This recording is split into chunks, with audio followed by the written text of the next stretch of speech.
আসসালামু আলাইকুম ওরহমতুল্লাহি ওবারাকাতুহু নাহমাদুহু ওয়া নুসাল্লি আলা রাসূলিহিল কারীম আম্মা বা'দ। আলহামদুলিল্লাহ, জিলহজ মাস চলছে।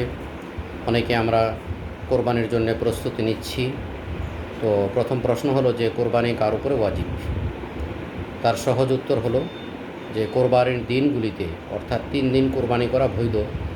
10ই জিলহজ, 11, 12, এই 10, 11, 12 এই 3 দিনের ভিতরে যাদের নিকটে 52.5 তোলা রূপা বা তার সমপরিমাণ যে টাকা আছে, এই টাকার মালিক যদি 3 দিনের ভিতরে হয় তাহলেই তার উপরে কোরবানি ওয়াজিব।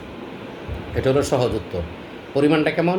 পরিমাণটা হতে পারে বর্তমান বাজারে 1,78,000 থেকে 80,000 টাকা। 1,78,000 থেকে 80,000 টাকা, এটা হলো তার পরিমাণটা, বা কিছু কম বেশি হতে পারে বাজারের মূল্য অনুযায়ী।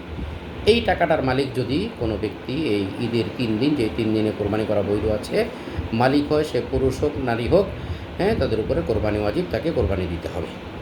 আল্লাহ আমল করার তৌফিক দান করুন।